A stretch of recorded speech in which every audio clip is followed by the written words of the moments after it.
Menindaklanjuti laporan adanya ratusan ikan nila yang mati di Waduk Selorejo, Perum Jasa Tirta I langsung melakukan uji kadar kandungan air di sekitaran waduk.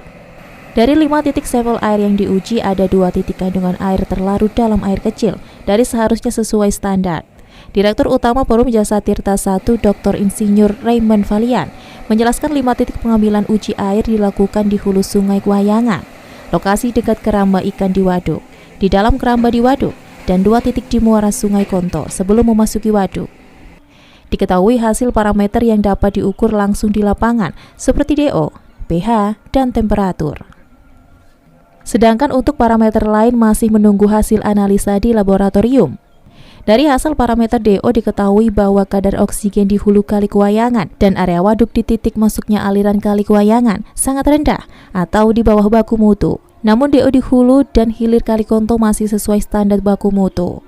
Rendahnya oksigen terlarut di hulu Sungai Kuayangan, yaitu sebesar 0,89 mg per liter, dan di dekat area Karamba, sebesar 0,97 mg per liter, diduga menjadi sebab ikan mabuk dan akhirnya mati. Pada hari ini, tim dari Perum Jasa Tirta I telah melakukan pengambilan sampel pada lokasi di mana masyarakat melaporkan terjadi kematian ikan di Bendungan Selorejo.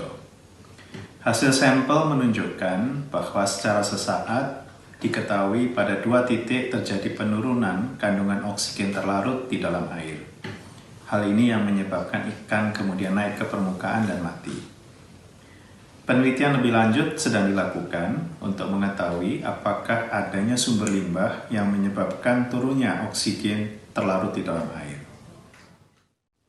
Perubahan lingkungan yang terjadi di sekeliling daerah tangkapan air dari Bendungan Selorejo merupakan salah satu penyebab dari menurunnya kualitas air di waduk yang ada di dalam wilayah kerja Perum Jasa Tirta I ini.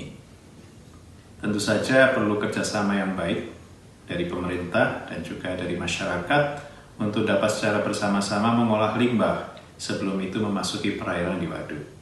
Dampak kematian ikan saya kira adalah bagian dari persoalan yang muncul ketika pengelolaan kualitas air di bendungan dipengaruhi sekali oleh limbah cair yang datang dari sungai-sungai yang menjadi sumber air dari Bendungan Selorejo.